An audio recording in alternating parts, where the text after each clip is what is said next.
kati waliwo omuzannyo kangukubuulireko developer oba bano abantu abagula ettaka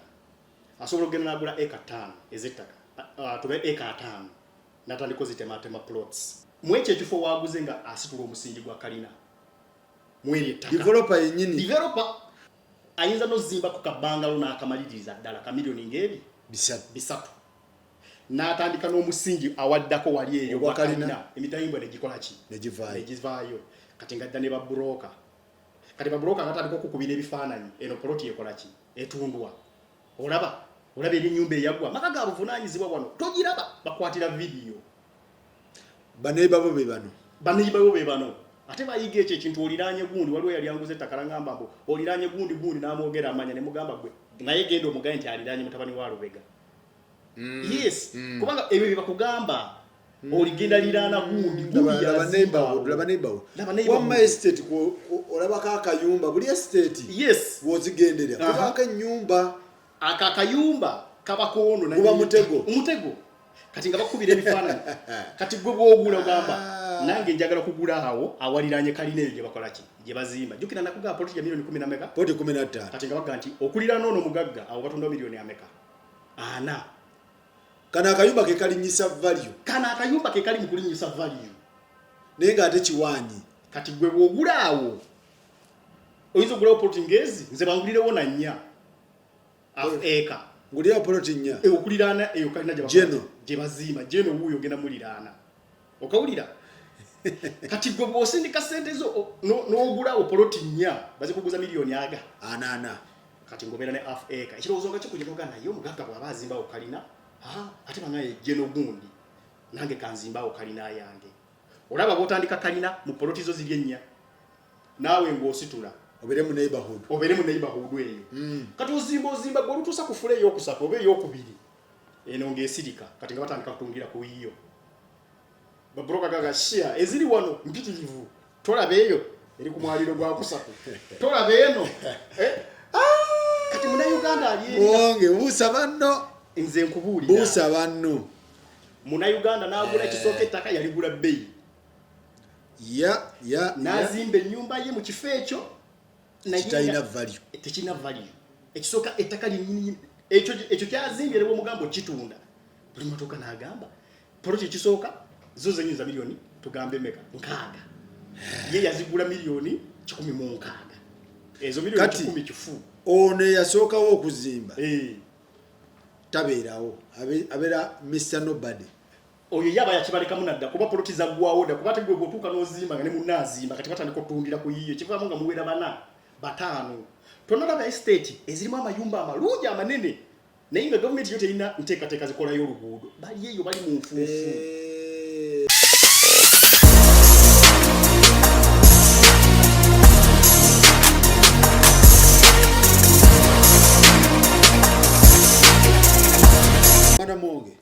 Ngaza sokulaba muganda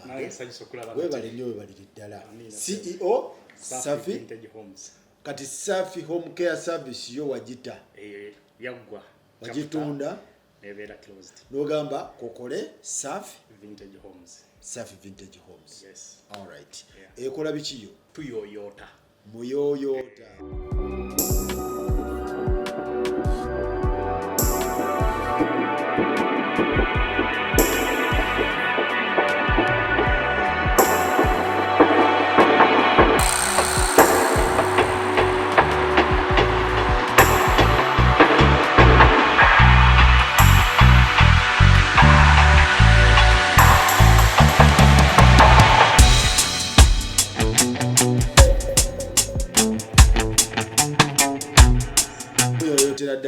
amayumba engeri gye nabeera ennyo mu America nafuna challenge bwe nakomawo nina amayumba ge nazimba agamu nentuuka nesiga appreciating bulungi naye ate agamu nengeekolera nga nze nentuuka okufuna kyenali ndaba mu America then nensobola okuba nange soka weeyanjule abantu babulira amannya go abatakulaba bakulabye kati bategeere ani ono gwe boogera nabe basebo ne banyabo amanya George Area Safi Muwonge CEO Director Safi Vintage Homes nali mu America emyaka 6 ne closing chapter eyo ne nkoma we Uganda ne ntandika okukola bino nga teri agobye kubanga tewali gwe bagoba n'agenda ku lunaku lwe lumu lwennyini lwe yagenda ate lwe lunaku lwe lumu lwennyini lwe yakomawo kuba nagenda ennaku z'omwezi 23 ogw'omukaaga 2017 n'enkomawo nga 23 ogw'omukaaga 2023 emyaka 6 flat kitegeeza nali nkibaze nga bwentyo bwenkyagala era bwe kitego kya kati nga tetunagenda mu bino family ogirisooti enjiri n'abaana family ntitu bannambe mugire ebintu byammwe tugende kubanga nawulirako nti abaana batera okukaluba bagaa taata ebyo ebibuuzo byo byotuleetedde bikwasaganye weka genda e Kampala ffe twesonyiwe tuli America kati gwe family ogirisooti enjiri omuzadde ali eyo ategeere nti family njikuba enjiri eno n'enjitwala e Kampala kati kuky'abaana ngera kye nakugamba nti tewali kintu kye nagenda mu America nga sikirowooza ate nga sikifo kasinzeeko era ojja kwetegereza nti n'abaana benina bazaalibwa mu mwezi gwenzaalibwamu nenkubadde date tezikwatagana naye omwezi gwakutaano kitegeeza ki nti n'abaana okubafuna obufunyi kyali ku pulaani kati abaana bo si kizibu kyakugamba mbu ddadi tetugenda kukola ki kugenda Uganda bali mu pulaani ngate bali mu pulaani batambulira mu program zange nze ndi wano emyaka 5 omwaka ogumu gweyongeramu olwakiri kye nakugamba nti twalina okuzaalayo omwana omulala naye abaana tebaali nsonga nti bambuulire anti bano ba America balina right nange ndi Uganda nina right kati kyokka ekyomukisa kyokka kye kugambe kye nafuna ye mama waabwe yali mu program kwatagana neyo yes kubanga namusanga nga bambi naye agenda yemu nti nange njagala mbeere wano mu America ekiseera nzireyo kati nze na amplifyinga ekirooto kye tegeza abaana baali tebasobola teekawo resistance nedda kubeera si bakulu nnyo nti baali nabo n'okwogera ebyo basobola bato ne mubagamba tukole ki tetwabagamba tetwawuliziganyanga bakulu kuba abaana baali nekyokulowoozaako tebakirowoozaako balaba bulabe nga tuli Uganda muri Kampala era beeyagala bali bulungi tebalina mutawaana kati ekirowoozo ky'okudda e Kampala omuntu yandikiteeseteese atya muganda wange kubanga kirabika kikalubamu kuba nankuba kyeya abo baganda abo ge mazima kati yandikitandise atya ekintu kisinziira ku birooto bye wagenda nabyo bw'okugenda mu America wali oyagala ki of course buli muntu agenda mu America ng'ojje kuba n'agenda okusoma n'abagenda malwaliro nabiki naye buli agenza okukuba ekyeyo ng'agenze kutereeza mbeera eyo ye goal kutereeza mbeera ya bulamu bwo kati embeera yo gitereezezza naki byanfuna kyamukisa mu binti ate abantu batuukayo ng'ogenze n'ekigendererwa kyo yo system ya wali ng'evuga nti ng'ekuwa kaadi yaayo ozanye yaayo so tozanya kaadi zo z'olina kati ngekuwa kaadi yaayo amata tugakyuka ng'esooke kwa credit card nabeera mu America emyaka 6 saakwata ku credit card yaddemu saakwata ku kye bayita credit card ng'olina company saakwata kisoboka ekyo the discipline kyekiri kyenkugambye nti ze bwe natuuka abantu be natuukiramu credit ezo zaali zibamanyi obasaanyaawo nga zaabalya naye kati omuntu bw'otuuka ogenze kutereeza bulamu bwo back home kati atambi ya America nebuga nti tusobola okukuwa emmotoka mpya ku mwaka oguliko ng'osasudde $1,500 nolabanga ekyo kyangu kuba kitegeze kukyusa timing naye bwe tonaba kizuula era olumala okukuwa emmotoka awo ne bakuwa credit card ng'egamba muleete omulala onaawedde omulala ng'eyita omulala gwoba owedde kati kubanga egenda kuwa credit card y'emmotoka eyo emmotoka ng'ogenda gisasulira emyaka 5 oli ku mmotoka osasula olina ekirooto kya myaka 5 ofulume kyokka ate oli mu kusasulira banja lya myaka 5 kitegeeza nedda kati olutayini ovudde ku truck oba ogivuddeko nagula nti ze emmotoka zonna ze nagula zonna nali nga nzigula cash buli kintu kye nagulanga cash yeyo discipline gye nkugamba gy'olina obeera nayo ani yakubuusa omuzannyo gwa credit oleme guyingira be bantu b'otuukiramu era njagala kwebaza omwami bamuyita Mukasa Richard oyo ye yasooka okumbulira ekya credit card bwe kikola mu America nagamba ng'oli mwana mutoze wano nanga nalina enju alina biki byonna babipa ku credit byonna credit yo katekoma no kubanti babikujjeko nti bigenze wabula oba tokyaddamu nakwewola kati ekuleka mu mbeera nga n'okwewola tokyasobola ate emaze okumanyiiza credit etambula etya credit abantu tebagitegeera bulungi ati kati kankuwa ekyokulabirako oyinza okutuuka mu America ne bakuwa emmotoka tugambe guno mwaka 2025 ne bakuwa omwaka emmotoka 2025 ya mitwalo ng'emeka ya mitwalo katugambe mukaaga ya n'osasulako $10,000 emiliyoni 5 yes bo bakwedde emmotoka miliyoni 2 eraga nti kati tandika ogisasulangako kibanja mpola awo ofunira empapula awo kyabuse emmotoka y'emitwalo 6 mitwalo 6 giba miliyoni nga mmeka tugambe miliyoni nga 2 plus okay miliyoni 2 yes noba wako 5 yes eza Uganda nogamba gikwate yiyo benzi yo vuga pia kaveera kati notaliko kuba ebifaananyi nosindikire ewaka zaweze aha kati awo totandise okutuninga obulungi kuba ffe buno bwotulaga Uganda nti zaweze eroga nti omugaga eri yakikubye awo omuzannyo gwe gutandikira awo kati amatatu bakuwa kadi ezaabwe kati batandise okuwa ezaabwe ozanya zaabwe kati ani abeera ne benzi y'omwaka ogwo nga talina apartment mwasula eyakabiri atasobola kati nga bwogenda okukola shopping nga n'ab'entebe baga nti si abonaabonera ki ziizo tuweeyo ebibiri n'ezo zitwale mu Costco bagamba kimentebe kima TV ovuga otya benzi ng'osula mu ntebe yes kima n'ekitanda kima omufaliso ku credit kubanja bakikuwera ku mmeka olwo ekitanda oyinza tusasula $4 ate ekitanda kigera kubeera $4 emitwalo nga 17 kati ojasasulanga kibanja mpola kima entebe gwe kima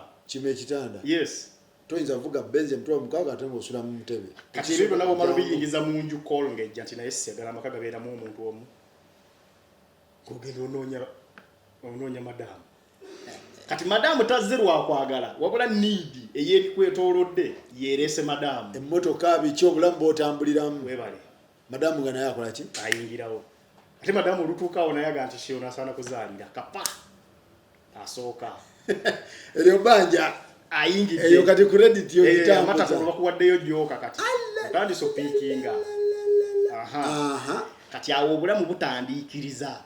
kuba kati obuvunanyizibwa bw'okutandika osasula biri byonna bugenda okweyimbako gwe omuntu atya omu kati tosobola kuŋŋamba nti ofuna $10,000 omwezi naye nga byosasulira byokka bitwala 3-2 ofisa 8 noba ngosobola toyina life tosobola no life kati alonga America ngega nti onaawedde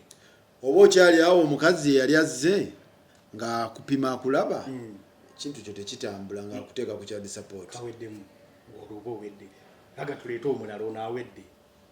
sisimbwe teweese n'abantu ekulya noba nga tokyasobola kuwekyusa kubanga buli z'okola zonna ziggwera mu bbo kati gwoba ofuuse yingini manyi yingini tetuula mu mmotoka munda ye evuga buvuzi bali munda ti bo nga baga nti onaawedde muleete omulala nga baleeta kibirige oyo nga naye munozaako kyekimu kati nze ebyo byonna sina kyenakwatako neki gwe wagamba kaadi zammwe American banka temumpa banka zankubira amasimu kubanga balabanga ssente zavanga mu kampani yange nga zijja ku account ne bagamba mbu tebasobola kugamba baagala nti ngende nfune credit ndowooza nga ziyoba ku kinze saakitegeera kuba olwedde nina zennina ate munkubira mbu ate mumpe credit in fact ekyewuunyisa nalinde nti ng'enju apartment mwe twabeera nentwala bank statement yange ng'eriko ssente empitirivu ne bambuuza olina credit ne bagamba sirina ne bagamba tesobola kuwanja era enju gye twali tubeeramu muntu ye yaginzigirayo nze nsobola wabigaana nabigaana ate credit yaki nina ssente ate ompe ebbanja ku ki baagala okole ki credit kyekiraga omuntu mbu oli wabuvunaanyizibwa mwezi ensi bakubuuza credit score yo nze nebaga sirina credit kyaseera tojjawa bagamba tosobola makinga ssente nga tolina credit card kuki ate bagamba mbu tosobola zikola kotya discipline bo bali kye bakwagala obeere naye nange nina kyenjagala mbeere osobola okukuba akajji nga tolina credit card saafunako waddeegi yadde emu nze saafunako credit card mu ngalo zange mbu bampadde credit era sina kintu kyendagula abantu bagamba ensi etambulira ku mabanja tosobola kimekinga tosobola kukola ki olina okulya ku mabanja netubagamba naye tekisoboka nti tekisoboka tosobola gaggawalamu. Nze n'omukyala tetwakwata ku credit ya dda lunaku n'olwo era tewali kampani yonna etubanja mu bwebanja mbu yammanja akoze ng'omuntu tekisoboka saafunako credit. Bwana Muwonge, yes. System weeba ekulidde bwetyo ekirooto ky'emyaka 5 oba tokyakiriko oba okivuddeko oba wavuddeko dda. Kati yo system yo yennyini eba ekubanja emyaka okusotolinga bino byolina emyaka emirala 7 okusootinga bino anti buli kimu kyekuwa emyaka 5 anti n'omwana ayingiddewo ate ayinza obba wanvuya paka mu 18. Webale nnyo kuba ogenda okumaliriza bino ng'ayingidde essomero kati awo kyo kivaamu otya child support omukazi akuleseewo ate awo kati ng'ofumbya oyingiramu eyo embeera ate kati awo ng'ofumbya kaba kaweddemu awo wava embeera kati kitegeeza amatatu bw'oyingira system kaadi z'abasajja zeesonyiwe sooka otegeere bazannya batya nga tonna bakwata ku kaadi z'abasajja sooka omanye bazannya batya mu kisaawe bazannya batya formula ki gye bazannyisa otherwise baligenda okugamba biri ebyabwe ng'olina wooli ng'omanyi nti nze ekyange kyengoba kiri bwe kityo kati nze era olwatandika okukolerawo ssente Katonda era yampa omukisa omulala nti ze ssente nazisindikanga Uganda yalingayo muganda wange nga buli zenfuna zidda Kampala buli zenfuna zidda Kampala kati kitegeeza muganda wange gwali eyo mu system gwa planning ogenda tugamba gwe system gwetannasena shoko bala amatatu wakayingira banafuna green card simanyi DV Rotary bantwala bufumbo wati soko tule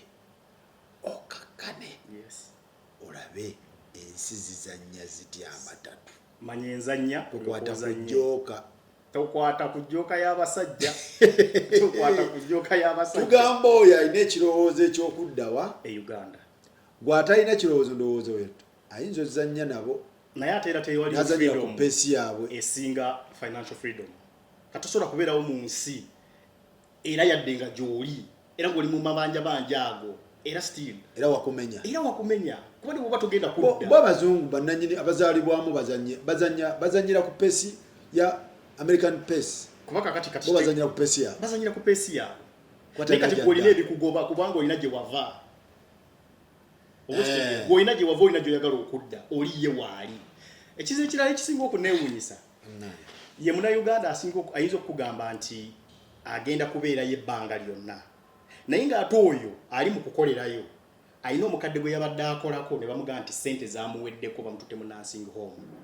kati eyazaalibwayo olaba zimuweddeko nga yatandika okukola nga alina emyaka 16 gwe ekikulowoozesa nti osobola okubeerayo n'ofuna ssente zisobola okulabirira mu nursing home mba nkyewuunya omukadde gw'obadde okolako awaka privately ssente zimuweddeko bamututte mu kaabonna zibagwako nabo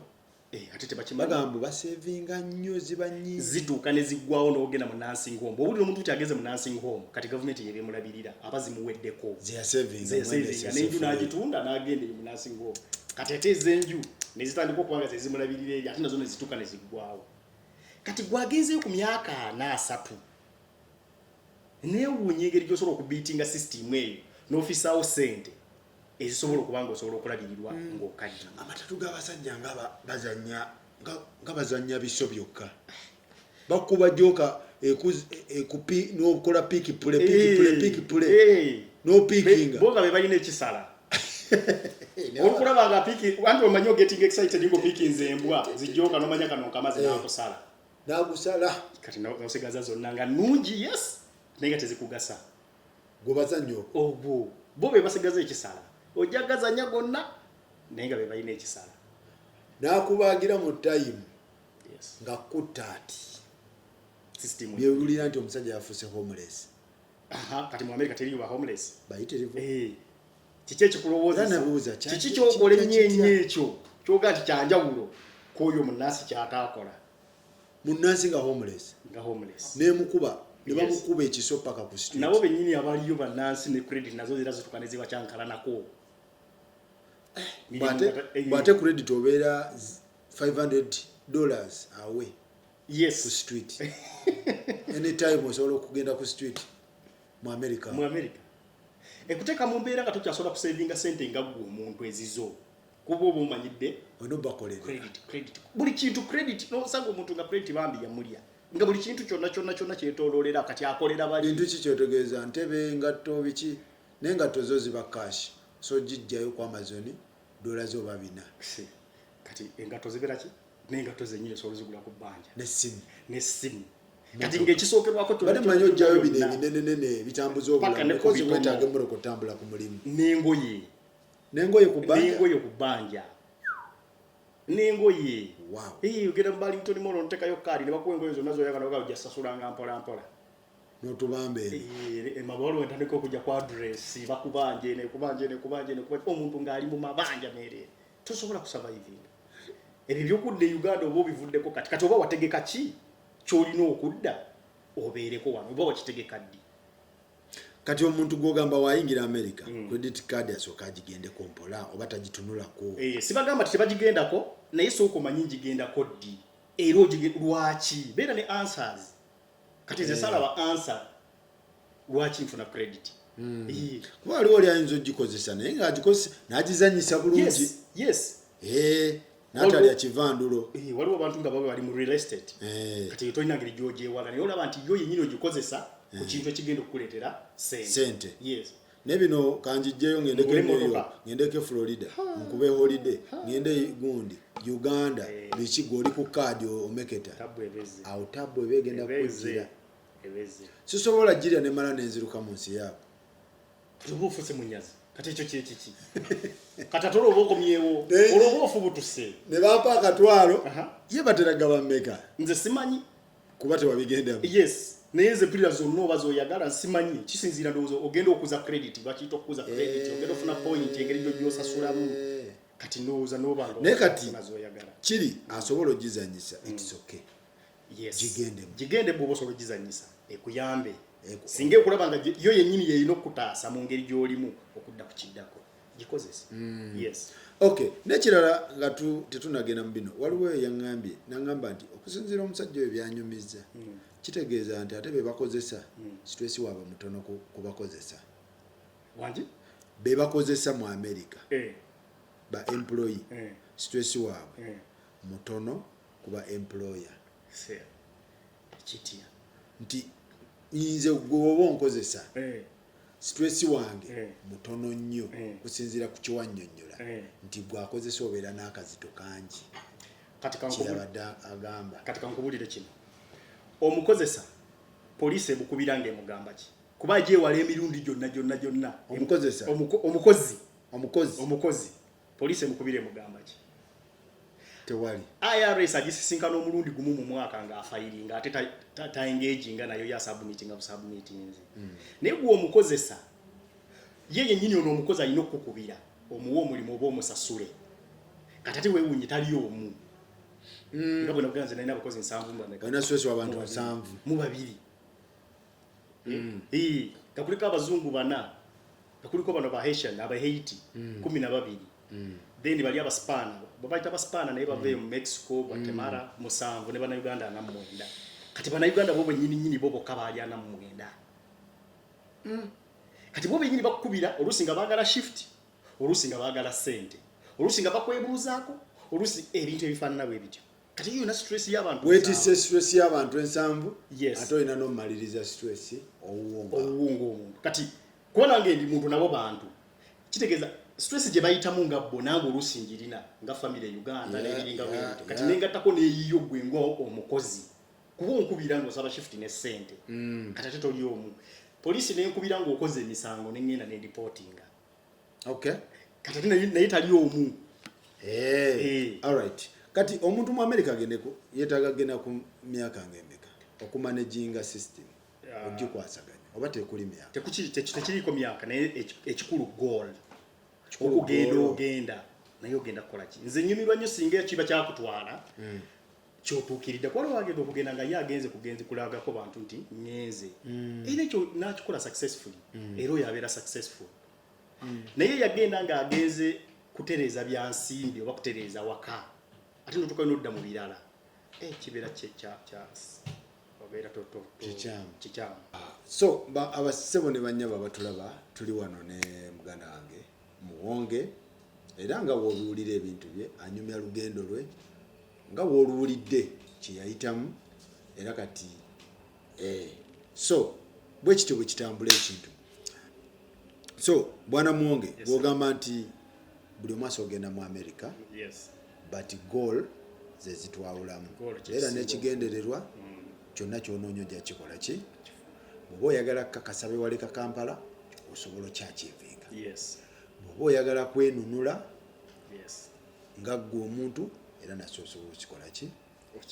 Buli kimu osobola okifuna America. Kisinziira ku ggwe kye wagenda okukola ki? Okunonayo. Oyinza osanga omuntu eyagenda okukakasa ate gwe n'omunenya nga ye kyekyo kye yagenda okukola ki? Okukola.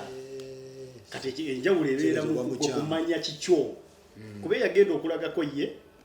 era akyakivinze era ate gwe olowooza akola kikyamu. Ate gwe olowooza akola kikyamu. Kati oyimpozinga gwe bye wagenda okukola ku oli. Kyovula ofuna stress oli akola byamutwala kati ate gwe oli mu kuwakanya ye byakola ate anyumirwa. Yes, abantu gye bali nga ya atambula state ku state era ng'anyumirwa. Era nange sibalina kubuzibu abo abantu banyumirwe because kyayagala. Kati ate gwe yagenda n'ebirala omulaba nga akola ekikyamu. Gwe mukyamu. Gwe mukyamu. Butunuulira kikyo kyakutwala. Lwaki olowooza nti buli muntu alina kukola ekyatwala gwe? So konoonyereze ekikyo nga tonalumba bwana bantu. So kati owulira nnyo ebiboozi nti nasindika ssente Uganda simanyi biki kuba kati wakolanga. Wasindikako ku ssente e Kampala era experience yo yali etya paka wano ku Safi Vintage Homes. Nange nasindikanga ssente era emboozi eyo tendi wala nebyeboogera nti osindika ssente oluusi ne zitatuuka byonna mbimanyi. What happened? What was your experience? Kujjako nze nali nfunye omukisa nti nze ssente wano nazisindikiranga omuntu omu muganda wange era yazireceiving nga zonna mu bungi bwazo. Naye enjawulo eriwo nti kukola kiki kye nali njagala akole n'ekyo kye yalowooza nti kyekyali ekituufu mu budde obwo era ebyo ebizibu ffenna tubifuna nnyo. Kankuwa ekyokulabirako oyinza okubeera mu America muganda wange nakubira naga nti wano waliwo ettaka balikola ki? Balitunda. Kati muganda wange ngamba ati ettaka balitunda ye alabye ki ttaka naye ggwe ekigendererwa kyo ky'oggula ettaka eryo kiba kigendererwa ki? Awo wali enjawulo. Kati abantu abasinga obungi babeerayo mu America n'asindika ssente ezo z'owulira nti baazibba. Kati wano abantu bambi nabo oluusi tebali bulungi nnyo. Obalabyeko? Nnyo. Byonna mbimanyi wano engeri gye bitambulamu. Ebyettaka simanyi biki byonna obukodyo bw'ababroka ne badevelopa byonna mbimanyi. Mbaddewo wano mbimanyi. Kati bannayuganda we basinga ofuna obuzibu mu ssente oluusi ze basindika ebyo n'okufuna ebizibu ebisinga obungi wabeera wano. Kati munnayuganda abeerayo kati nga babaagala okudda n'agamba naye kangende Uganda nsindikeyo ssente zange naye bambi ne yeesanga nga ne ssente zo zasindise zisonanga muyamba eri gyali. Lwaki? Kuba bannayuganda abali wano ye tafaayo ku kyogula ki? Ogula buguzi ttaka naye ettaka eryo lyaki? Waliwo abantu abalimu nga ye ayagala just income kulabirira family ye nti kankole rentals zange then zirabirire family. Waliwo abantu abamu ng'ali ku wealth preservation yalese ssente ze azitereke mu ttaka zibeerewo. Abalala bali mu business ventures. Abalala agamba ali ku home legacy kuzimba maka. Ffenna tuli mu real estate awo nno naye buli omu kati ali mu kyanjawulo naye ffenna tulinga abafaanagana. At the end oyinza okukola ekitali kituufu mu ekyo ky'oli mu kukola naye nga ffenna tuli mu real estate ekikuleetera okusibirayo eyo. Kati obutamanya ki ky'oyagala mu by'okola nakyo kikuleetera obuzibu. Agula? Kubanga nze nkukubira simu ne nkugamba akataka kano wandikaguze nze nenkuwa nenkusuulira kaadi. Akataka wandikaguze kalayisi otyo. Kati kaaki kubiri ensonga ennya z'emmenye ogwawa ogula ettaka ekyo kituufu kalayisi kaaki nze ezo ensonga olw'okutiikinga boxes ezo ensonga ne decision y'okudda Uganda teyankaluubirira. Naye bano babakubira essimu n'osindika ssente n'ogula ettaka naye nga tomaze kugamba ne kyenkola kyennyini nkola ki? Nkagula kaaki kana akataka kali mukono wano. Kati waliwo omuzannyo kangukubuulireko. Developer oba bano abantu abagula ettaka asobola okugenda n'agula eka 5 ez'ettaka tube eka 5 n'atandika ozitematema plots. Nagende mukono eyo mukyala n'agula eka 5 n'azitematema plots eka 5 muyinza okuvaamu ploti meka kuba buli eka evaamu ploti 7 amulimu amakubo kati eka 5 ze ploti 3.5 kati ye developer asobola okubala bwati naga nti ploti zino zonna byonna nga biwedde grading na buli kimu byonna mbispendingideko miliyoni 7 ng'ekyo okulabirako kati bw'okubisa miliyoni 7 times 3.5 ze miliyoni 245 ezo zaaguze kati najja naga nti buli ploti eno ngera gitwala miliyoni 15 miliyoni obuwumbi 5 ne miliyoni 2.5 kubanga ziba 525 yes obuwumbi 5 ne miliyoni 2.5 ng'amanya nti buli emu banjituze miliyoni 15 era nga zezo sente zisaanawo kati omuzanyo gubeera wano bw'amanya ze yagula nti zagula miliyoni 7 times 3.5 ye buwumbi 2 ne miliyoni 4.5 kati nga kwato buwumbi 2 ne miliyoni 4.5 ngazitoola ku ze yandibadde atunda emiliyoni 5 n'obukadde 2.5 bw'otoolako amagoba gabeera obuwumbi 2 ne miliyoni 8 ku buwumbi obutaano yes kati bw'abala obuwumbi 2 ne miliyoni 8 manchakola ng'asooka ajjako luno 8 kuba ayinza okuba alulina mwekyo ekifo waaguze nga asitula omusingi gwa kalina mweri ettaka developer yennyini eka zino 5 yazigula mu kyalo ewala yes n'atematema bupuloti n'akwatako miliyoni ze 8 n'akolawo foundation ayinza n'ozimba ku kabbangalo n'akamaliriza ddala ka miliyoni ng'ebi 3 n'atandika n'omusingi awaddako wali eyo bakalina emitayimbwa negikola ki negivaayo kati ngadda ne babroka kati babroka akatandika okukubira ebifaananyi eno ploti ekola ki etundwa olaba eri nyumba eyagwa maka ga buvunaanyizibwa wano togiraba bakwatira video baneighbor be bano ate bayiga ekyo ekintu oliraanye gundi waliwo yali anguze ettaka langamba mbu oliraanye gundi n'amwogera amanya ne mugamba gwe naye genda omugaye nti aliraanye mutabani wa Lubega yes kubanga ebyo bye bakugamba oligenda liraana gundi laba neighbor wamma estate olabako akayumba buli estate yes wozigenderera kubanga ennyumba akakayumba kabakono na kuba mutego kati nga bakubira ebifaananyi kati gwe bw'ogula ogamba nange njagala kugula awo awaliraanye kalina eyo gye bakola ki gye bazimba jjukira nakugamba ploti ya miliyoni 15 kati nga baga nti okuliraana ono mugagga awo batunda miliyoni ameka 4 kana akayumba ke kalinyisa value mu kulinyisa value naye nga ate kiwaanyi kati gwe bw'ogula awo oyinza ogulawo ploti ngezi nze bangulirewo na 4 eka ngulira ploti 4 okuliraana eyo kalina gye bazimba jeno wuuyo genda muliraana okawulira kati gwe bw'osindika sente zo n'ogulawo ploti 4 bazikuguza miliyoni 8 kati ngobeera ne half acre ekirowoozo nga kikujenoga naye omugagga bw'aba azimbawo kalina ate bangaye jeno gundi nange kanzimbawo kalina yange olaba bw'otandika kalina mu ploti zo ziri 4 naawe ng'ositula obere mu neighborhood eyo kati ozimba gwe olutuusa ku fule ey'okusatu oba ey'okubiri eno ng'esirika kati nga batandika kutungira ku yiyo babroka gaga shia eziri wano mpitirivu tolaba eyo eri ku mwaliro gwa kusatu tolaba eno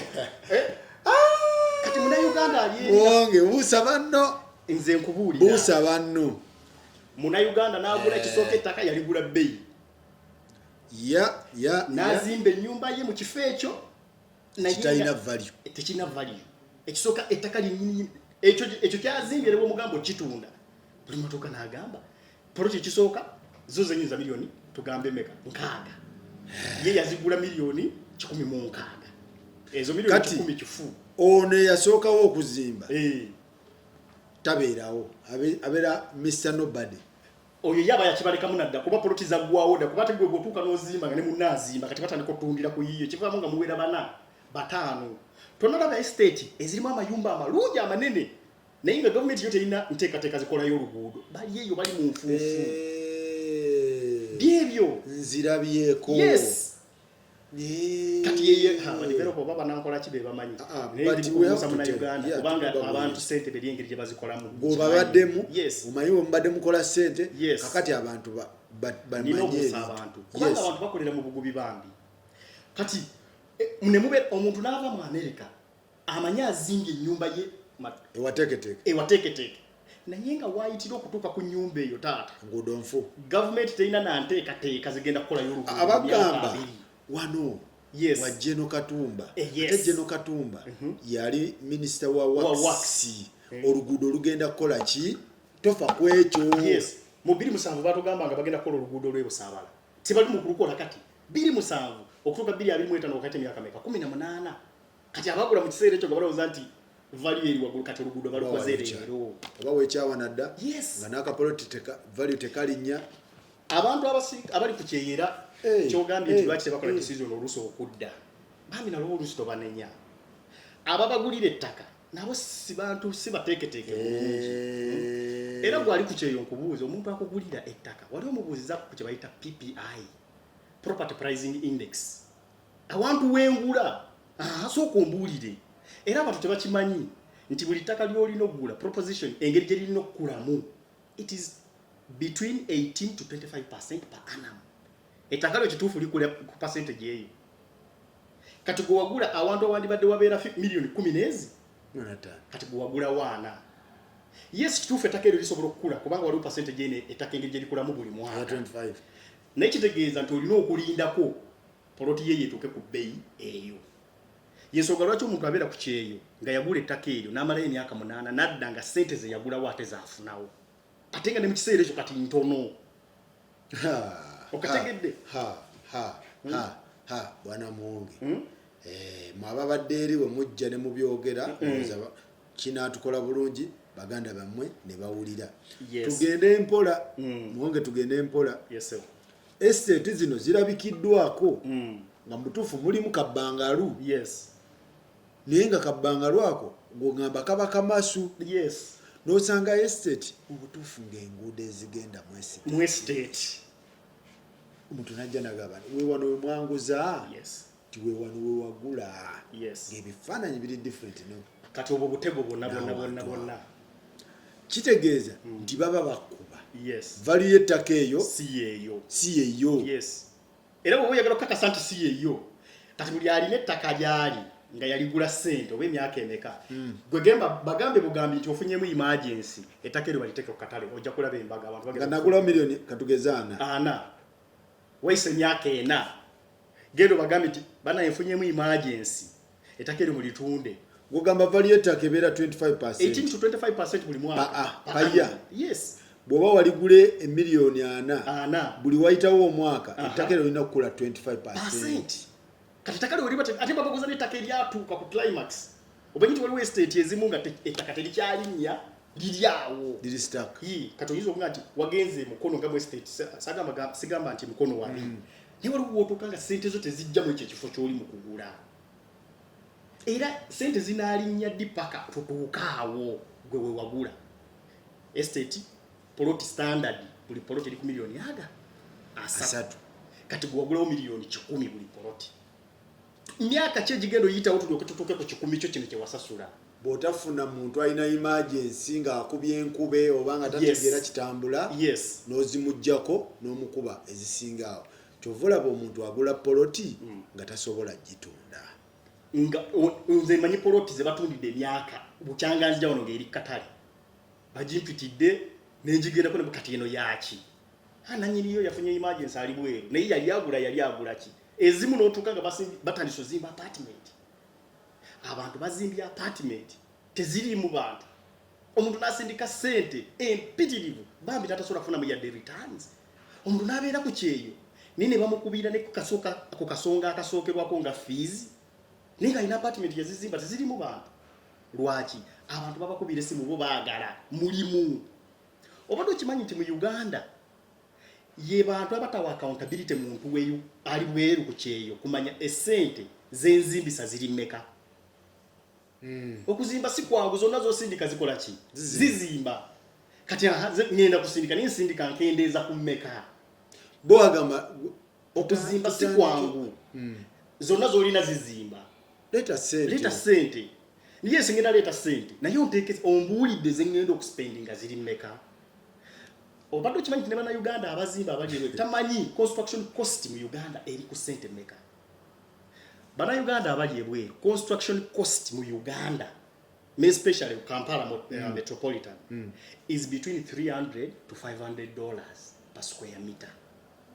Omuntu mubuuze nyumba yange yo gyonzimbire na square meters mmeka? Okubisemu construction cost kuba yeyo. Etambulira kumeka? Between $300 to $500. Yes, that's the construction cost mu Kampala metropolitan. Construction cost otegeeza ki kitu? Sente zolina okuspendinga per square meter ng'ozimba eyo construction cost. Tubona nakugambye bw'aba kuzimbira tanaba kuwa statistics ezo oli ku muntu mukyamu. Okitegedde? Olina okwebala omubuuze ennyumba yange eno erina square meters mmeka? Osobola okubeera ng'omanyi range eya ssente ennyumba y'omwegendo. Omuntu n'azimba bangalo akawumbi nga bwebeebalamu ssente zasindise ziweza akawumbi. Ozimba ki ekyo? Ennyumba tezigwa. Nolaba ennyumba bagizimbidde emyaka 8 ennyumba teggwa. Kuba kyeyo n'alesomba ssente. Naye gwali ku kyeyo weekubisizeemu babuuze square meters mmeka eziri ku nnyumba eyo. Ozikubiseemu construction cost umanye range mwolina okugwa. Tutegeeragana. Bw'oba olina apartment singa wazizimba e Uganda mu butuufu minimally return on investment per annum must be between the least 7 to 9. 7 to 9 what? Percent. Okay. Bw'oba wazimba ekizimbe ekyo kirina okuwa returns per annum between 7 to 9%. Bwe kiba tekikuwa ekyo ekifo kye wazimbamu si kituufu. Yes. Kati because tulina ozimbye ekizimbe kyo okitaddemu akawumbi. Nongamba tekisobola kumpa $9,000,000 nga tateekamu akawumbi kange. Ekizimbe ky'akawumbi. Yes. Buli mwezi buli mwaka. Gambe nti buli mwezi olifuna at least 1%. Ekizimbe ky'akawumbi. Yes. Nga tekisobola kuwa $9,000,000. Kati oba wazimba ki business kikaaki. Okitegedde? Naye bambi abazimba yakuga anoonya mulimu. Tandika. Buli kyamaliriza wansi ateekayo labor ta. Material cost labor ta. Kati yo obwongo tebulina eno waggulu. Buli eno wansi. Obadde okimanyi nti mu Uganda omuntu bw'aba azimba n'akugamba agenda kwegulira material. Buli azimba nga nti ogosigukwatako. Lwaki? Kiba kitya? Bw'oba bagenda ozimbira omuntu n'agamba nti nina anko wange alina hardware agenda kubanga aleeta material awo nzimbire nze nzimba. Naye abantu namugamba mbu nina anko wange alina hardware gy'obijja aganze sigende eyo. Tabikkiriza. Lwaki? Why? Abo abantu boolaba mu America oba wa basomesa abaana baabwe ba engineer. Ayinza okujja nga akwebuuzaako. Bw'otuuka ku site nga waliwo engineer aliwo toyagala kukolagana naye lwaki? Obazaaki? Lwaki tebabyagala? Ate yaweerera omwana we. Kati kitemukolagana mwenna oli asobola okufuna ekintu ekituufu. Yaga nze sikola wali supervision. Nze neetegeerera. Otya. Bwe balina pressure nnyingi mwabadde ku kye muteeka pressure nnyingi nnyo ku bantu. Kati lwaki sikuteekako pressure nze zifunira ku kakeeka? Lwaki toyagala mmanyi ssente ze spending zigenda zitya mpa accountability? Ntegeere ssente ze spending. Akuzimbira kuwa weekly report. Madam, sindiko musenyu. Madam, ensawo za simiti zaweddewo. Muwe report omugambe nkozesezza mmeka so that bw'atuma engineer we osobola okubeera accountable. Nga mupeyalinga. Yes. Nti butuufu omusajja yampadde report wano yakozesezza ensawo ameka? 5. Genda abo abantu basomesa abaana baabwe wano. Akusaba ssente naye accountability tagikola ki? Tagikuwa. Bw'ogezaako okutumayo omwana wo ntoleetako olugezigezi. Kuki? Ab'okukyeyo mulina olugezigezi. Ab'okukyeyo tulina olugezigezi. Abantu tubaleke tubadvisinge naye tubaleke beetegeereremu obwolumu. Waliwo omukwano gwange ali Bungereza.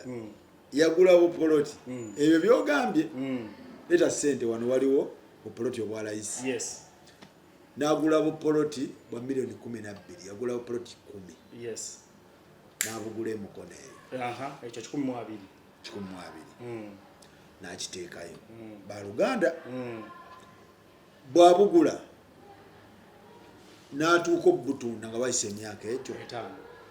Mu kutuuka obbutunda bano abaabumugulira ng'ayagala babumutundire because bamanyi price tebakola ki? Tebaabugula. Kitegeeza bu adinze value. Kati gwe nga we nakuwa omulimu bungulira. Gendayo obutunde. Tufunemuko. Yes. because oba bugula 12 tusubira okubanga bukonya 2 oba 25 yes oba kale 15 yes eyabumugulira awo omuzannyo n'agukola ki n'aguvaamu n'agupozi yes kati bwagupozi ngono n'afuna mukwano gwange agenda abumukole ki abumutundire mukwano gwange n'agenda ku site okutuukayo nga mu butuufu value nga buli ku miliyoni 5 bwe yagula emiliyoni 12 kati omanyi oyo kyaba akukoze nga wayise emyaka 5 5 years ploti ya miliyoni 12 esala etya nedda ku miliyoni 5 njagala kyajja kitya omanyi omuno kyoba omukoze kati ekisooka kyajja kitya kino kyekiri kye nakugambye yakugulira ettaka amanya nti ono muganda wange tagenda kudda leero value ene eri ku miliyoni meka 5 entuufu naye atimanya nti wano wayise n'emyaka emeka 5 kati kijja kityanga after 5 years nakwata miliyoni zange 12 nga sikyasobola kubanga zino miliyoni 5 bwokubisa nkaaga after 4 years not only sola zenazaekayo n'okuzza zenateekayo tekisoboka eyo embeera abantu abali ebulaya gye bayitamu kiva kuki kijja kitya ani akireeta tukijjawo tutya abantu be bakolagana nabo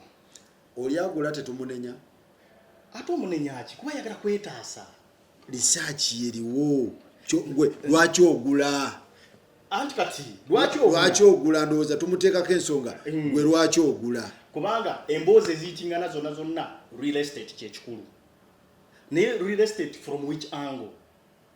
real estate ogiyingira yes nayo yingiridde mu angle ki kati gwe njagala okwadvisinga ali ebweru manya kyogula bw'oba oli ku home legacy kitegeeza ogenda zimba maka kulekawo legacy wammwe bw'oba oyagala bya cash flow teekawo just embeera buzigozigo concentrating mu ekyo bw'oba oyagala business adventure oyagala kugamba nti oba wealth preservation njagala kukuuma ssente zange kati manya bino wammanga ettaka lino bwemba ngenda ligula kati ndisuubiramu ki era ngenda ligula wa era ani alingulira ani akugulira ettaka mubuuze ebyo wadde ki nkugambye mubuuza sooka ondage index egamba etya kugambye wali kyebayita PPI property pricing index webe ngamba awo after 5 years njasobola okusujjayo sente zange meka ettaka lyawo liri valued ki beyi ki osobola okubenefitinga nga ebintu bikula anti wana tewali vali buli omu kyasanga kyatunda ebintu bya Uganda obimanyi kakati kati goyinza ogira oti kuba waliwo yabadde yakaligula yaliguze omwaka gumu yaliguze miliyoni 4 naye omuntu yazze wano n'amuwa 10 kati eyo mboozi buboozi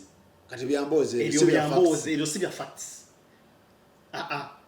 ebyo si bya facts nawe oyinza oligula kakati ng'oli neighbor we yaliguze ne bamuwa 10 ate nga yaligulana kati olaba sister oyinza oligula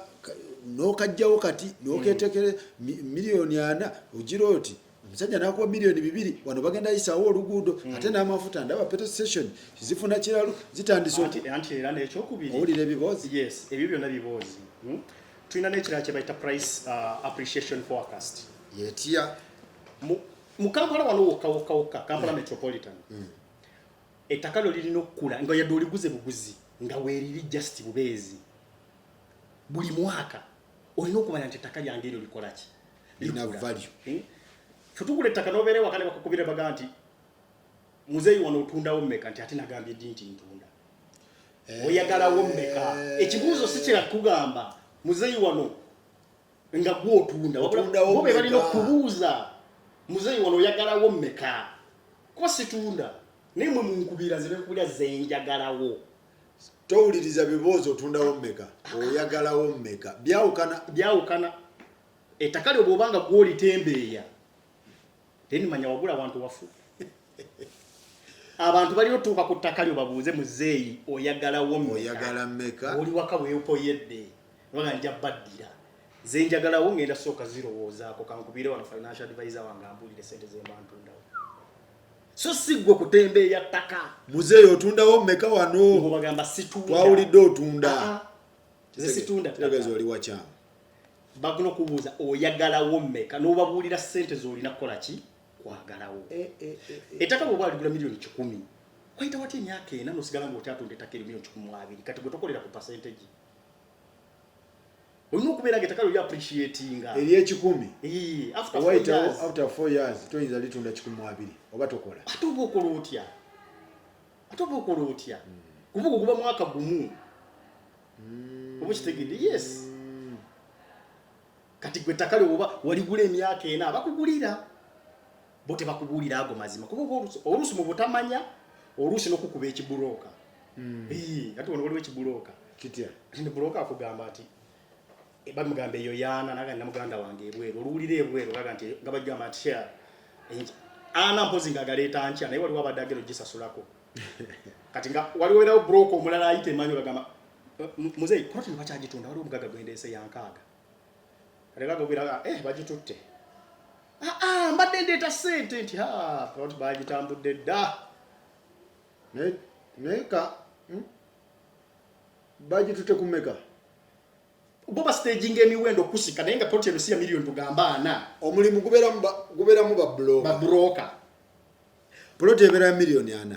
kati wetukale katugayenga ekyokulabira ku miliyoni 4 nenkubira sips oba blaza naye hano muganti wano waliwo poloti kati noona akukubira naye akugamba agenda kwongeramu kawezize bwe bayaana nga ganti ya 5 for example ataddemu 10 50 broker yes. alese omulimu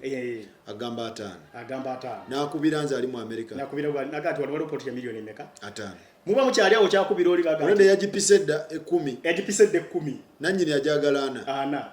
bagipiseemu 10 akubira wano kati nga bakuga nti oba okyate sente zo zi withdrawing zo sindiseeko n'ezimu kyagaga ati waliwo poloti agisasuddeko bafunye wano omuntu agisasuddeko kati oteeberezaamu sente zino zewakasindikako bazikuddiza batyeri kati olina okulwana omiitinge wakyamusedda sina kukyamukwega protectinga sente zo kuba olwedde osindiseeko ezimu kuba Amerika kizibu nnyo okusindika miliyoni 5 omulundi gumu osindiseeko 10 n'ezi okyaleeta olakubiraga mami poloti bagiguze ate bagiguze batya nti munaye tuluddewo ate agiguze miliyoni 6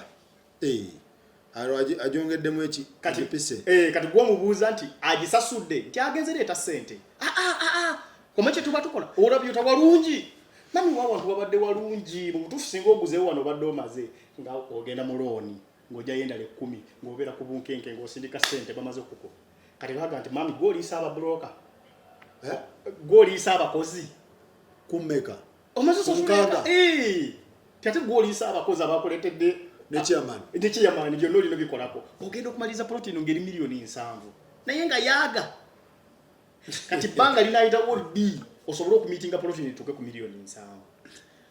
omaliriza ogiri mu 7 yes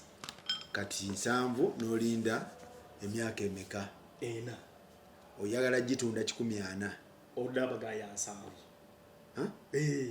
koise emyaka egi ena ze wateekamu kati yeyo value ate tewali wagula nga agulirako eyo value yenye either olina okukkako wansi kati gye wagula 7 bw'oba olinamu ekizibu ekyokugoba aga katukuwa 6 kati gwe experience yo n'okutandika bino yali etya like what inspired you okutandika eno company byebyo byenkugambye kati nze mu byettaka byo saagenda nnyo nti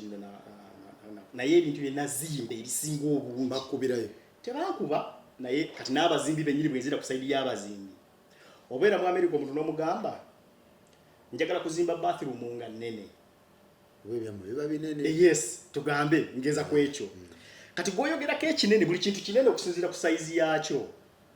tuli fena kati gwogamba nti kino ekikopo kinene okyogerako olwokuba nti kinene naye okikompeyaringa naki kati gwogamba nti njagala bathroom nnene yava mu kyalo yali mu kuzimbira ye bwatunuulira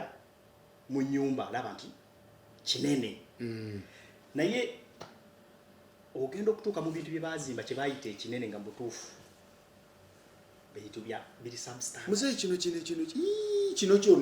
kino kyonna yagezesa kugiyakulira wabula tagezesa kugwe gy'obeera ndi mu America n'emmotoka muvuga nnene yes. buli kimu mu butambule olaba ne bwere ngate mu ssomero bwa kati ono yakugamba ekinene apimidde ku Ugandan standard apimidde ku kyawo ogenda okudda namukwano gwange bamita Abra yajja waneno naga nti ebyo saagala nabirabako yatuka mu nyumba nagamba wonge saagala jimbi nabimenya byonna era twabimenye nyumba tuli mukujidda mbuzi. What? Yes, bamuta Rose Abra. Agambe ekigambo kimuwonge ebyo saagala bitunulako. Nga majani Merere. Kubanga twagala omuntu okumuzimbira ennyumba nga bw'abeera mu America. Nga bw'akomawo era kye kintu kyasanga waki? Awo. Ng'akomyewo wano. Njagala otunulira omutindo guno. Eno office fe twagiyekolera, twagisanga eri emputende tugiyekolera. Naye bw'ogituukamu osobola okulabira ddala naawe obeerayo eri. Tewali njawulo era bino bye tuzimba. Era abantu balagenda ku mikutu gyaffe bajja kulaba project zetukola. Mukutu kisoko balagirire bagendeyoko. Omukutu gwaffe ku social media platforms zonna Safi Vintage Homes.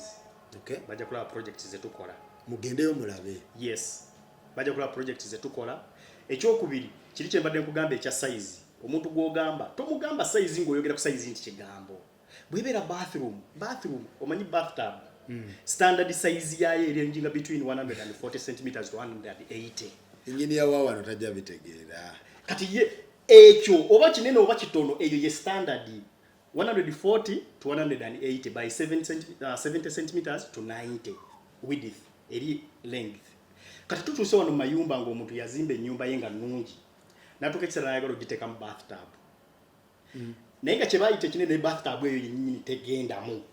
nga mulina kumenya bannange oba kitegeera kye kugamba nga mulina gimenya bumenya enju naye nga ate yagamba yakola kinene kino kinabiro kinene okitegeera naye kinene kimuweereko ebipimo kinene kuki wapimira kuki wano wokka wosanga ennyumba nga bagizimba omakina zino floor traps ezitwala amazzi ng'omuntu ali mu bathroom floor trap ne bagiteeka ekyengulu omuntu n'amala okunaaba ng'anaabira mu mazzi wansi n'omala onaaba n'okwata brush n'osenda amazzi ate galiko gajje n'ekyengulu bijja biti ebyo ate bantu botamanya bayinginiya oba be bazimbira ne bayinginiya bebazimbira be batawa abantu biragiro kiki oba bano bakyusa ebyo naye kati azimba oyagala amanye ezo zonna zonna detail kufuna abantu batali batuufu n'otuuka mu nnyumba nga effumbiro bakwata boards ze bateekako cabinetries. Really? Mufumbiro nga bateekako boards kungulu kubanga ku laminated boards. Anti ne bano bajja kugamba ti madamu yangamba njiye. Madamu yagamba oyiye nayo inakola kituufu. Kati bw'obeera omusawo ne bagamba oyiye ebisoji kuba mu kamwa. Waliwo ebintu byotalina kukola. Madamu yangamba tewali sente yiya jofre yiya naye n'oyiya n'okwata board n'ogiteeka ku island n'oteeka kungulu n'oteeka ko laminated board tekisoboka eyo wet area embaawo zino zigenda okunywa amazzi zizimbe yateekako plywood kumpi n'ateekako kafobayi kafuno kungulu kabeera laminated kaba kaseerera wekati eno wansi zinywa amazzi webibalginga bwe bakola gigi n'emirimu n'ogituukako n'okayomba guno omulimu ngutandikirewa bakuyise ennyumba n'ogituukako ng'oyagala oba bagambye ogenda oteeke mu bathtubs mu butuufu n'otuukamu ng'olina omumenya enju osobola okuteeka mu bathtub ogirongoosa obulungi ate ne weesanga nga mu bathroom mwe muli load bearing wall kitegeeza ennyumba etudde ku mpagi eyo tosobola gikwatako era wogikwatirako ennyumba kigwo kati ennyumba ogamba bugambe teribeeramu bathtub kuba bw'ogezaako olina mumenyaawo naye ate bw'omenyaawo ennyumba erwa waliwo ennyumba mu Uganda ezitakyagenda mu bathtub weziri nga terigendamu ne bw'olireeta enjini okuva naye nga gwe walina plan egendamu bathtub era nga naye wakimugamba naye nga mu butuufu omunga bwemugamba bathtub nakyo kinyini takikola ki takimanyi yamanya obuyigo tujja kunaabira awo tutekewo obugiraasi kiwedde anti bagamba mmwe ab'okukyeyo ng'obaddeyo mbunammwe mugamba nnyo oyo mwana wa gundi simanyi yasomera awo tumuwe intaani yakamala university muwe akalimu tumuyambe oba wa family munnammwe kati ye anaayiga atyo bikola mumuwe emirimu ne bawowaaki intaani olw'okuba baagala wagira ki waabwe kati era tuba tunenya intaani eyabikoze kati awo tusapootinga mwana wa family eyakava ku university kati awo wewali ekintu kyonna ekyokwebuuza ate weweebuuza ndowooza bakozese nnyo abantu obuusi bamanye ebipimo nekyoyagala omubuulire bulungi kyoyagala naye ndowooza abantu wekiseera wetulina okubayambira so Safi Vintage Homes mukola biki kuba ntegedde ekifaananyi lwaki watandika ebintu bino era wakawo gyali abaagala omulaba ku TikTok abaagala omulaba ku platform YouTube, Facebook, yonna gyali Instagram soka ogendeyo olabe olabe oba matchinga ne standards gy'obeera kyo planning naye nga tubagamba nti abantu ababa baddemu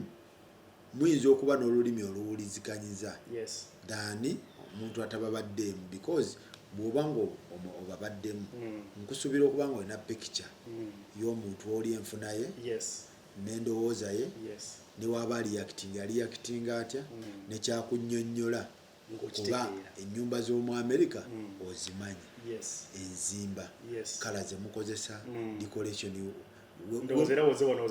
we muteekateeka era nzirabe nawaliwo ne ka video akatera okulaba ku gundi yamu nga ndabira ddala America yenyini ate yezo nyumba tuzikoze wano Uganda mwagikolera wano it was nice so ekintu kino mwe mukola ki tuzimba omuntu ali yategeere what do you do okuviira ddala n'okukuba plan mukuba plan eyo office gy'olabibwa Kacyengu wali watojja gibalaga wano osobola okujja wano ne tukukubira plan y'enju ne tugidiscussinga plan yennyini mu boardroom wali ntugiyitamu ne tukuwa concept ennyumba nga bw'egenda okubeera n'ennyumba ssente zeegenda okumalawo ng'ewedde so that bw'oba ozimba omanya ky'osasulira ziri mmeka era ntoola ku mmeka tunatuuka ku 00. Okay. Yes. Ebyo bikolebwa toyingiza muntu kintu nga tamanyi kiki kyagenda kusasula nti leeta sente zonna zizimba tandika sente zonna zizimba ebyo tebikola wano tukola renovations ennyumba yo nga tebagikola bulungi basically interior designing tukola interior designing muba mutegeeza ki okuyooyoota ennyumba kati ng'okufaanana nga wano woolabawo furniture biki okutuukira ddala ku furniture ennyumba yo ne weeba yaggwa nga oyagala kola staging ku furniture osobola okututuukirira ne tugenda ne tusobola okudesigninga floor nga bwesobola okubeera kuba ennyumba tuba tuzidesigninga totunda butunuzi amanya batu tebawula design ne decoration bawukanirawa kati design ebeerako concept decoration gwoteekawo buteesi kati ennyumba ezimu abantu badecoratinga ne bagaa nti badesigninze mu design ennyumba erina kubeera cohesive with the flow nti bw'ogiyingiramu omanya bw'eva ku kkala eno nzira ku kkala eno bw'eva ku kkala eno nzira ku kkala eno waliwo colors ezitalina kugenda mu bedrooms ng'ezo zo zennyini bwe weebuuza abantu okukuba beekuulewa naye nga colors ennyini eziri mu bedrooms zo zennyini they are noisy colors ne wabeera ne calm colors nga bw'oyingira mu nnyumba you calm yourself ekukaminga naye abantu bo bamalaga painting yeeriwo n'akola painting funa ya lice gundi yes kubeeno eno tebagiseera kale eno tebagiseera tukole ki kale ozimanya amanya okitegeera ennyumba design ebeera ne flow nti bwe tutugenda tutambula ova kweno corridor yeno okitegedde so si decoration nti osiiga busiizi ne baleeta buli kimu bwonna tutunulira ennyumba zaffe ku mikutu egyo ojja kuziraba engeri gye zifaananamu tudesigninga interior designing yes ate bwe tuba tudesigninga abantu nabo tubawe ku kitiibwa babeera part nga tudesigning client abeera part client wamma nfunye nnyo gundi client ne batamuleeta ku table yes client n'amala ate n'aganda bannaye biki bino bye banzimbira nga tabitegeera kuba omuntu oli yagenda obeera okuwangaalira mu space eno gy'oli mu kudesigninga naye gwe wakoze waimposinze kyowulira nti kyekituufu kyova tulina boardroom wali n'abali e Bulaaya tubeera nabo ku video calls ne tubayitiramu what we call a walk through of their plan ennyumba nga tennabagenda tugende ku execution ku ground tugisookera awo ne tugiyitamu ffenna nga colors bwe zinaabeera nga bwenaabeera ntegeera nti mu kisenge ky'abawala wabeerayo kala ki kino kyekigenda obeerayo ennyumba n'ogiraba paka ng'ewedde n'otalaba bulabi bintu bulooka zambuka tomanyi kiki ebisenge bigenda beera watonyo tokimanyi twetaaga n'ozimba ennyumba nga naawe wenyini olinga ali ku ground y'ozimba because buli kimu okirabawo bali mukola kino ekisenge kino kyenja okusuubira nga concept ogirina bwe baba bakuzimbira nga tulina concept yanju bwegenda beera simanyi kyozimba kuba newankubadde oli wala tekikutegeeza togenda kubeera part ya kizimbe kyoli mu kuzimba kyobola bakomawo nga tamanyi ennyumba yange yatunulawa bagamba mbu ab'e Bulaaya balina olugezigezi babeere nalwo kuba sente bazikola kati ongano tobera ndolugezigezi nga tesente zange nzikola mbwaleta picture yeri madamu ebyo tebikola wano kuki ebyeri bikola wano bikola bwati bino tebikola eno office saje kola manya abantu abali buli muntu ajja naboze kiki bakolera wano bikola okay yes oyagala kungamba nti ngabwe ensura mu America sura kusura ngabwe ensura Uganda mbote kisoboka system zichuka hapana system weziba zichuka mu biki system echuka ne mu ngeri gyensuramu bwe muzimbisa mbaawo wano tuzimbisa bloka kati madam toleta bintu omayimu abebula chokola twakakola na mulino olugezigezi tebijja kukola wano byolowooze kati ebisenge mu buzimba no bipainting za paint yeri tebikola bigana ate komanyina okupainting ebizimbe wano tolabanga kola nji ne bulging ne bange yuzikako ku bisenge wabira bawano byebisingawo notuka mu nyumba ngezimbye langi okona ko langi bwote gira pupu nga okiyuza ko kiva problem eriro dawa anti bulange bamuteka mu gundi bamuteka mu zingi ambwe nyumba erina amazzi busimanye enyo amazzi kati ekyo kyakwekwasa nakyo kiryawo mbulire nyumba nga bwenywa amazzi nte enyumba nte enywa amazzi langi no kubanze kuwadde sente kuzimba nju yange nze njagala kusula mu nyumba nnungi kati tonga nyumba enywedde amazzi kiki enyumba nte njenywa amazzi langi no gisanga ezimba kati omenye kiberawo nyumba bwezimba kati ezo molds ezibeera eri munda nga langi ezimbi wakola molding yeyo kati molding azitandika okunyanga obutiko obuvundu kati oyingira mu nyumba y'omuntu ng'erina ekisu kyewunya era yanywa amazzi eri langi nekola molds munda nezivundirayo kati kijja langi nfu oba we nazimba we wali amazzi kiki kyekireete we wazimba wali amazzi Iceland tebazimba why kuzimba bifu namusada mulaba bali ku mazzi tebazimba kyogamba na mulimu molds okuzimba ne wo identifying nga wano waliwo amazzi olina okunoonya engeri nze njagala kwebaka bulungi tombulira mbu nyumba yanywedde amazzi madamu wana nyumba zawo zonnazo nera zibirina neda se just go tomanchi tomanchi akola ne rangi tomanyi janji kijja kukozesa ne process tomanyi kiki bakola waliwo kyali wange wali mu America eyo sijja mwogera linnya mani yatuka ku apartment ze ekira nenzirambula nenzigwa mama nga zonna zizimbulukuse nangamba nakakyusa langi wane emirundi n'emirundi ne engineer wajja namugamba kakati eno langi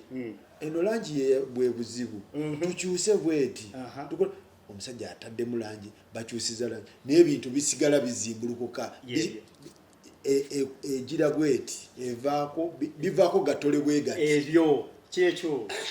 langi yenyini gye bakozesa eyo ne process olumala okuba plaster nga bateka kanda kote nga bakuba paint really ebisenge tebiri treated omanyine mu Uganda nti tebakola kibaita pressure testing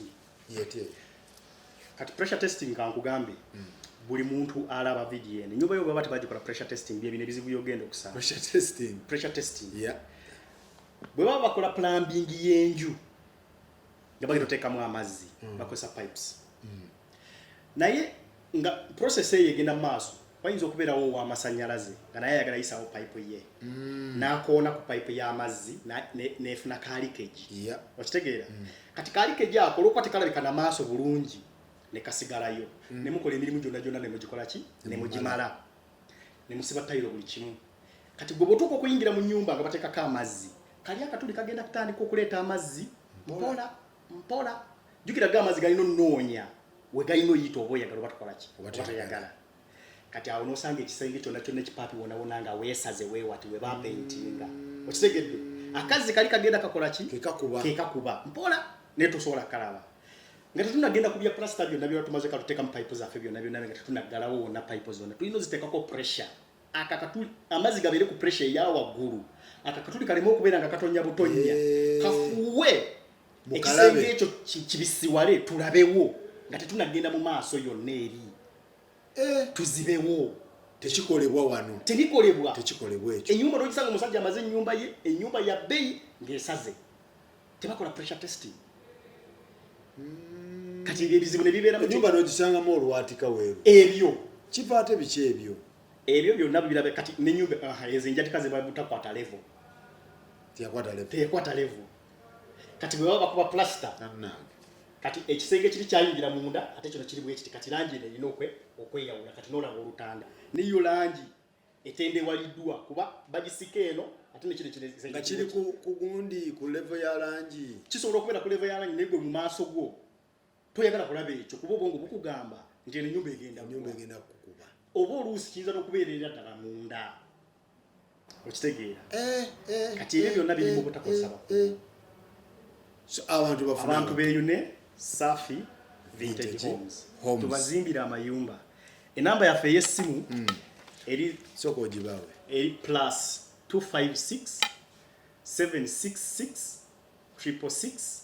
524 gidem +256 kodi ye Uganda 766 666 524 okay oyagala kuzimbira ebintu ebiri ku mulembe ojje obeere mu bulamu nga bw'olivingiramu mu America obulamu bw'oyagala okulivinga mu bumutuuseeko yes okuba plan +256 766 musanvu mukaaga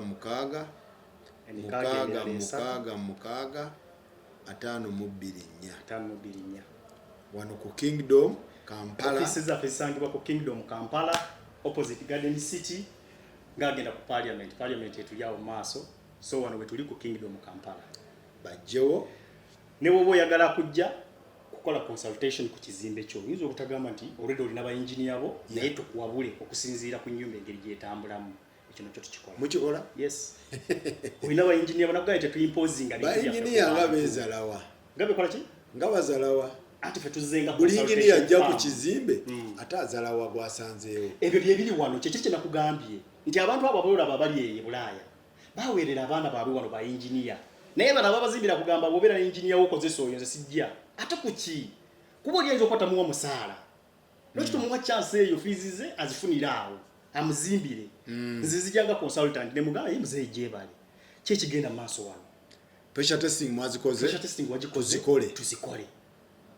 bathroom eno eri etya ewera is it more than 170 centimeters by 70 tupimemu ekyo mukikola yes bwe kiba kiwera nga mugamba yes era report gyenje okuwa oli nyamugamba buli kimu tutestingo omusenyu gw'ebisenge yes gwimiridde gutya osobola okumpa ku report gye mwakola ya soil sampling njirabeko plan eriwa eri ku square gundi mmeka yes zirete yes nga sinze kuzimba naye nze kukola ekyo gwe nowa report yo zinempa report yange kuba gwe mulimu n'ogumala zinengumala n'osanga ennyumba ng'oli ennyumba agamba ti amasannyalaze tugenda gateekamu nga tumaze okuba plaster engineer kati nakyo njagala kitunuulire tumaze okuba ki plaster kati omanyi kitegeeza ate kugenda kumenya seminti waffe gwe twakozesa eri ate tumumenya ate tulyoke tuteekemu ki kati tuwabimanyi ennyumba eno gwe tuwagimanyako terinobeeramu amasannyalaze ate amazzi ate tujja gateekamu nga bino biwedde ate langi tujja kuba langi nga tumaze oteekamu tiles kati ebyo bye bizibu bibiri nagambye nti ow'amasannyalaze gwajjangu wa plumbing tebakoledde wamu kitegeeza ayinza okuba nga pipe y'amazzi yali ekkirira bweti kati ow'amasannyalaze ng'agenda sala ngadde eno n'agikuba kati n'agisala kuba naye akola gugwagende kati ye bwamala ng'abikkawo ng'agenda oluteekamu amazzi byonna biwedde byonna ye wa plumbing yagamba plamba yamala nga wano watandika okufuuwa amazzi kiregeeza akazito kaddayo ewaani ewo nanyini kintu kuba gwe bizibu ebyo byonna gwe babirekera mpozi n'okozesa bainjiniya ab'enjawulo kosono leero nkyakosa buli ajja kola kiki agende buli omu ajja kola kiki agende olinga ngamba nti waliwo stage ng'ow'amazzi alina okubeerawo n'owa plumbing ate nga tebakola bikwate byokka naye nga ne drawings bazirina yes kyetukola wano kyenagambye wano e Uganda osanga owa plumbing ng'akola yabijja mu mutwe talina paperwork talina abijja mu mutwe asala busazi bizimbe naye wabeera ne drawings amanya nti waya y'amasannyalaze zaayise wano ye n'atasalaawo kubanga bonna babeera ne drawings fe tuba tugenda okuzimba ennyumba ebyo byonna tubeera nabyo pulaani y'enju pulaani ey'amazzi pulaani ey'amasannyalaze yes Yeah. Kati nsobola banoonyako nga njagala kutegeera ekifo kino kye nagula nsobola oteekawo apartment, nteekawo maduuka, nteekawo maka, nteekawo petrol station, ebintu ng'ebyo kuba abantu balina amataka. Naye nga butuufu tamanyi nakyakola ki. Tamanyi oba wagendawo buzigo, tamanyi oba wagendawo church, tamanyi oba wagendawo muzikiti, tamanyi oba wagendawo bapangisa, tamanyi oba wagendawo business, tamanyi oba wagendawo maka. Nayenza faru. Era ekyo kizibu nakyo wano weekiri n'osanga omuntu ng'ettaka ye yennyini ye yali eyonoonera. Otya sigala kulyonoona nti mu ngeri nti yali amanyi. N'osanga ettaka nga lyo lyandibadde lirekebwawo olifunemu bufunyi equity nga ofunye bufunyi magoba ku lyo naye ate n'aliteekako ekizimbe. Nga tebamu advising kubaga nti wana liri ku kkubo ekkubo eritwala ani. Okitegedde? Naye bw'oba tunnazimba n'otukubira ne tugenda ku ttaka tega nti naye yes bakugambye ekyo naye okusinziira ku kiriwo ne infrastructures eziriwo apartments tezikola wano. Tewetaaga apartment. Tewetaaga supermarket. Yes. Oba oyagala kuzimba maka toyagala nnyo kuzimba maka mu bifo era nga naawe woyi kuba gwe video gye bakwatira bagenda kukwatira video eyawo wagula naye okuyitirawo otuuke ku ekyo ekifo nga kika abantu baffe tubasindikira ne drone shots okuviira ddala ku main road paka ku ttaka lyewagula mukuba aerial shots n'olaba engeri nalaba neighborhood nsimbula emotoka okuva ku kkubo nga drone gyeri waggulu nenvuga nenkulaga engeri gyawe gy'ogenda ovugamu ng'okomyewo ewakaawo n'olaba emotoka yange ng'egendawo nenkulaga nti kati ntuuse naawe olaba oba osobola okuappreciating engeri gy'onaaba ogenda ewuwo olabe ng'emotoka tugisindika ogijja mu luzzi twambuka eri wagula tewagula oyita ku luzzi n'ogenda. So byonna mubikola. Bino owulira omuntu n'agamba nze wemba nkuzimbira please tondeetera baŋŋanda bo wano bankyankalanya tondeetera bintu bisaagala kunsupervisinga biki ebintu ebyo mpuliddeko abaekyeyo nga kati ozimbira ani atalina baŋŋanda oba bufere saagala kunsupervisinga otya mbwabe okukyeyo balina pressure nagambye nti teri muntu akola ssente ze kati oyagala akola ati akuwe buwi nze ndeka nkola omulimu gwange tekisoboka pressure kati oli taliiwo kati agenda funa atya report ate ne report tomusindikira kati toyagala baŋŋanda babeerewo okukusaaki abantu bawe ndowooza abantu mu bubanga tubakolera tubaweeko eddembe nabo beewulire nti bakirimu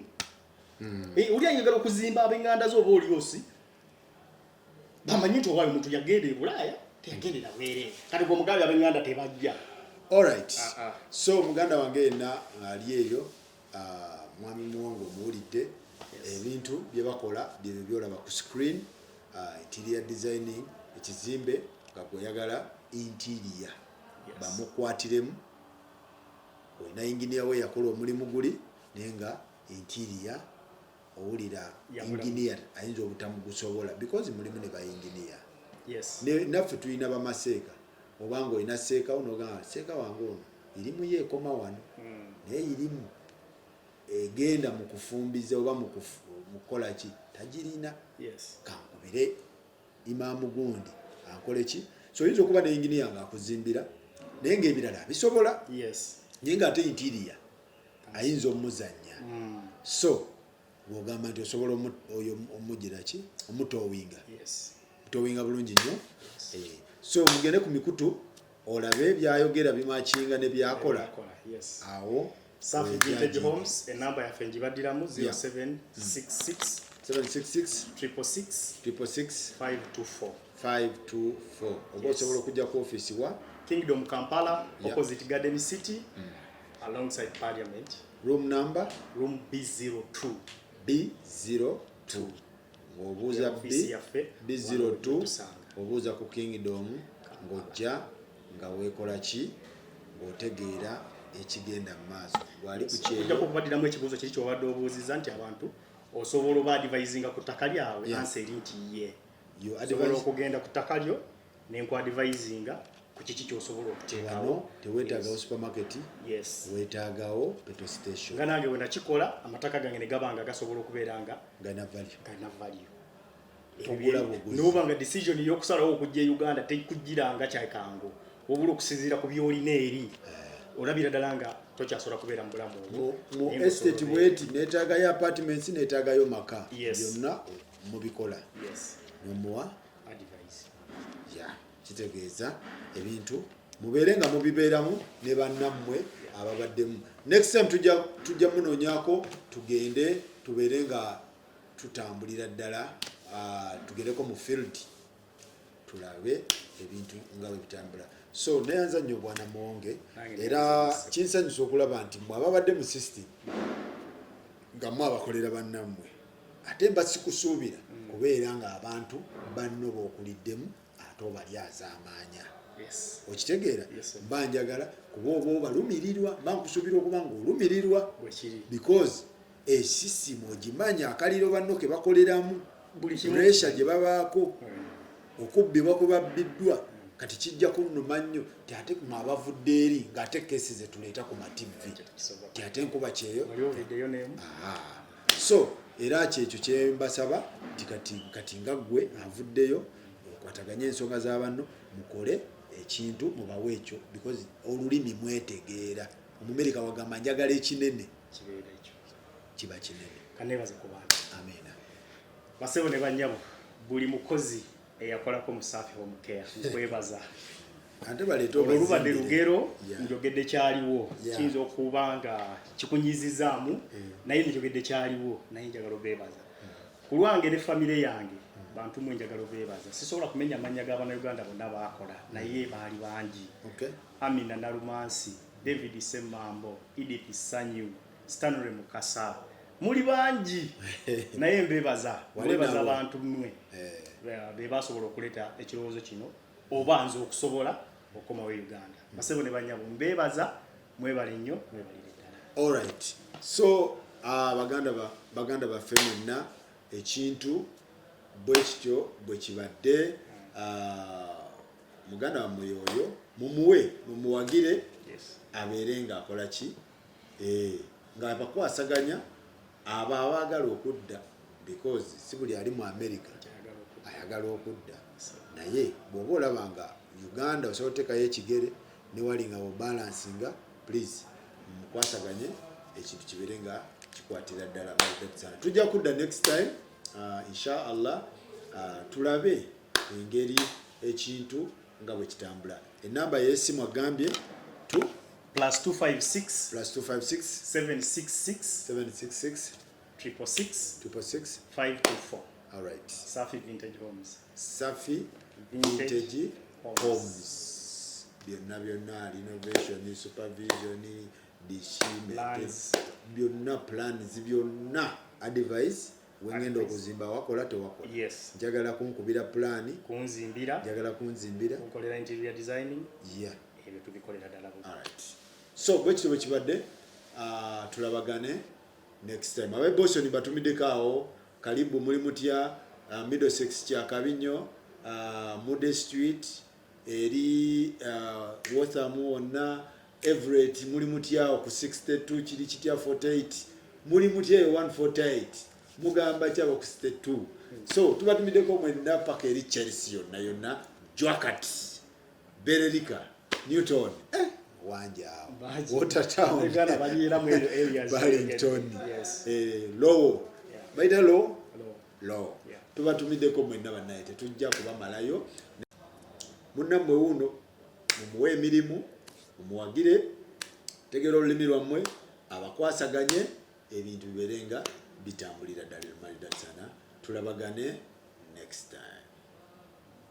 Looking to turn your house, office, or that vacation home into a masterpiece? Welcome to Safi Vintage Homes, where elegance meets expertise. From modern interior with a vintage touch to quality construction built to last and stand the test of time, we bring your vision to life with precision, passion, and personality. Whether it's a complete home makeover, custom furniture, or building from ground up, Safi Vintage Homes is your trusted partner in creating beautiful functional spaces crafted with care, designed with soul, and built to inspire. Discover the Safi touch by contacting us on +256 766 666 524. Better yet, visit our offices located at Kingdom Kampala, room number BO2. Follow us at Safi Vintage Homes on all social media platforms. Safi Vintage Homes, bespoke luxury.